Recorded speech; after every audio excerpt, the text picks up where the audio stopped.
my name is Gabby and welcome back to my channel, or if you're new here, then welcome to my channel, and today's video is the mid-year book freakout tag. I will have the original creators of this tag linked down below in the description, so please go and check them out if you have not already. The mid-year never fails to sneak up on me every single year, but I do think that I am getting this video out in a more timely manner than I have in the past, so yay. The content warnings for all of the books that I talk about today will be linked down below in the description, along with playlists for my spoiler-free reviews and for my journal with me's, because I do have those videos for a lot of the books that we are going to be talking about today. So with that, let's go ahead and get into the tag, and then afterwards I will go over my reading stats for the first half of the year.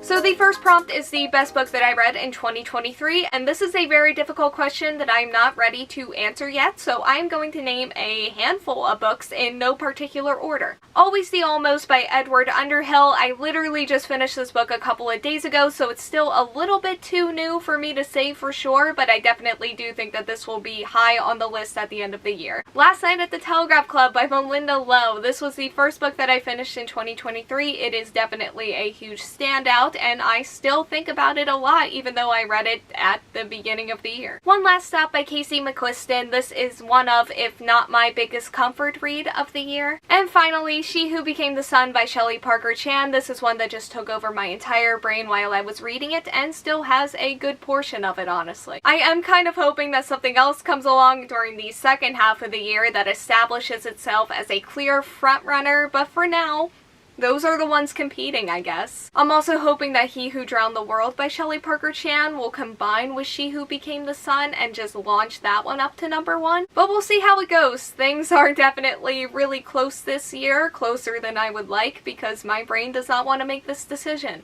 at all. Next prompt is the best sequel that I read in 2023. This question is much easier for me, but I am going to name 2 honorable mentions first. And the first of those honorable mentions is The Dragon's Promise by Elizabeth Lim. Six Crimson Cranes was one of my favorite books that I read last year, and this book was just so beautiful and so imaginative, and contains one of my favorite scenes from the entire series, and that's definitely saying something. And the second is Act Your Age, Eve Brown by Talia Hibbert. You technically do not have to read the other 2 books in the Brown Sisters series to read and enjoy this book, but this is technically a sequel. It's a cute and adorable sequel with one of my favorite characters, as we'll talk about later. But my favorite sequel of the year definitely has to be Our Violent Ends by Chloe Gong, which is the sequel to These Violent Delights, which was also one of my favorite books that I read last year. And this sequel felt different from that book, but I honestly could not have asked for a better sequel to that book. And I also just adore these characters and this author's writing and storytelling to a level that a lot of other series do not match with me. And even though I love The Dragon's Promise and I loved Act Your Age, Eve Brown, this one is definitely the standout out of those 3, and could also probably be my favorite book of the year. I didn't name it earlier because I knew this prompt was next, but it's in the running. So next is a new release that I haven't read yet, but that I want to, and I don't know how I've gone so long without reading a book by Becky Albertalli, but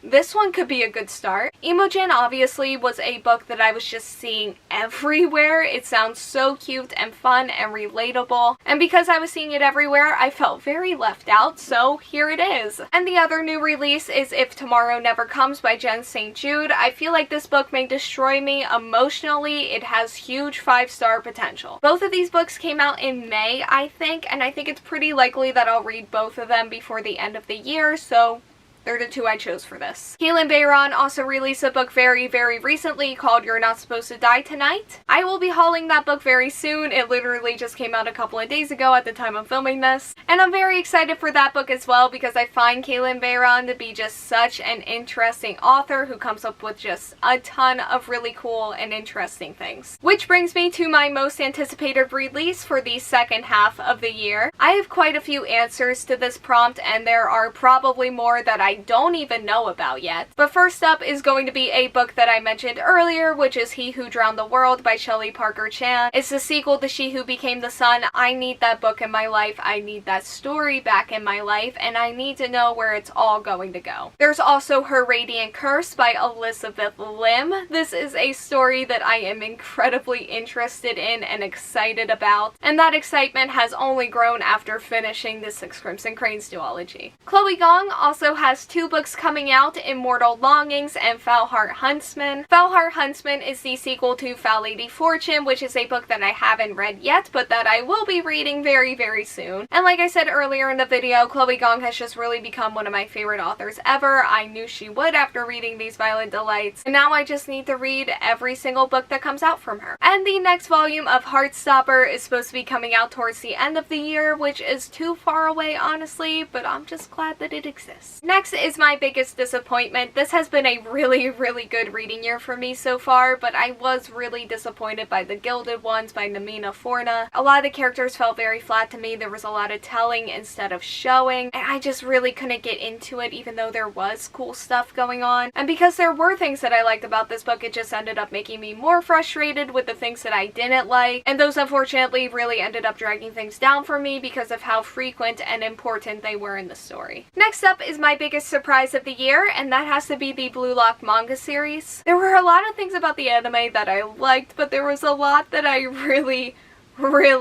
hated. And while there are still things about the manga that I do not prefer, I can actually say that I enjoy this series now. The manga has even made me enjoy things that I did not enjoy while watching the anime, and honestly, this has been a huge relief more than anything, but also it has definitely been surprising in a lot of ways. I would even say eye-opening at certain points. Next up is new favorite author. Once again, I have a lot. I read Red, White, and Royal Blue by Casey McQuiston a few years ago now, and even though I really enjoyed it back then, it was one last stop that really solidified Casey McQuiston as a favorite author for me. Talia Hibbert is a brand new author for me. I really loved Get a Life Chloe Brown, and like I said earlier, I also really loved Act Your Age Eve Brown, and I'm very much looking forward to finishing the trilogy and also reading Highly Suspicious and Unfairly Cute by Talia Hibbert. Melinda Lowe is another new favorite for me. This author's writing style has blown me away twice now through this book and also A Scatter of Light, even though I didn't love A Scatter of Light as much as I love this book. Next up is newest fictional crush. I more ship characters together than anything else, but One Last Stop has one of my favorite cast of characters ever, so if any of them would have me,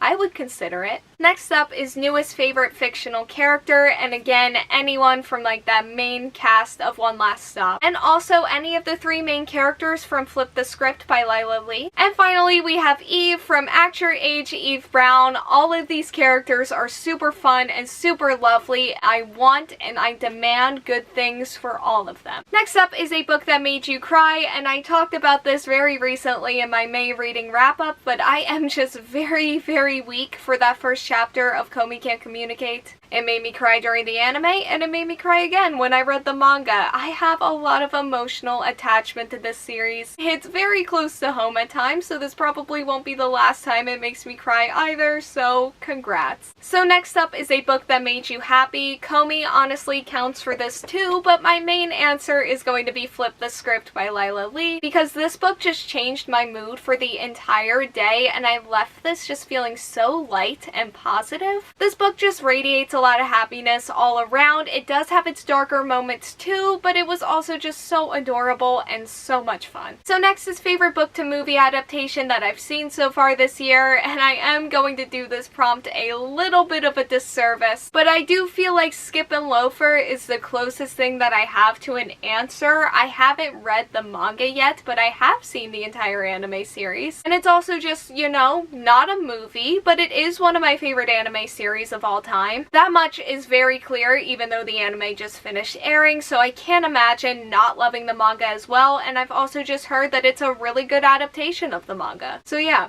That's what I got for this one. Next is the most beautiful book that I bought this year, and I have a whole list, so I'm just gonna start naming them. The Art of Haikyuu. This might be the nicest physical book that I own, and I don't say that lightly. A Scatter of Light by Melinda Lowe and Spellbound by F.T. Lukens. The first volume of Villains Are Destined to Die. If Tomorrow Never Comes. The Stolen Hair, and Babel. And also all of the new releases for the second half of the year that I already named that currently definitely have covers. And finally, what books do I really need to read before the end of the year? And first and foremost is Foul Lady Fortune by Chloe Gong, and also the 2 novellas that go along with this series. This is a series that I'm definitely prioritizing above a lot of others right now. Otherwise, there is the rest of my 2023 TBR, which I am actually making pretty decent progress on, and those books include A Snake Falls to Earth by Darcy Little Badger and Autobiography by Christina Lauren. I will also probably be reading He Who Drowned the World by Shelley Parker Chan as soon as I get that book in my hands, and also just like a ton of manga because I made a manga related reading goal at the beginning of the year, and that seems very bleak right now.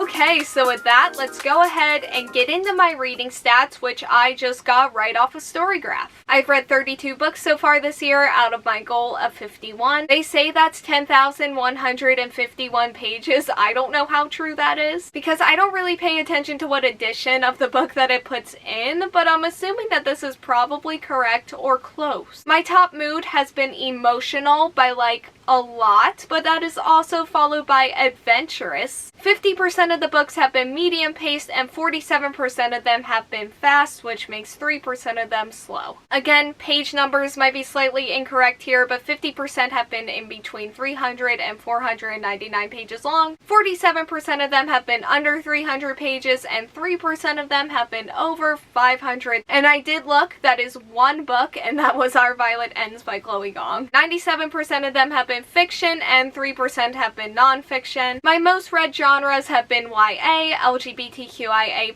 fantasy, contemporary, manga, and romance. All of my most read authors are tied at 2 books right now, and those are Talia Hibbert, Melinda Lowe, Tsubasa Yamaguchi, Akwaeke Imesi, Koyoharu Godage, Haruichi Furudate, and Munayuki Kaneshiro. And finally, my average star rating for the first half of the year is a 4.41, which is very good, and I hope that energy keeps up for the second half of the year.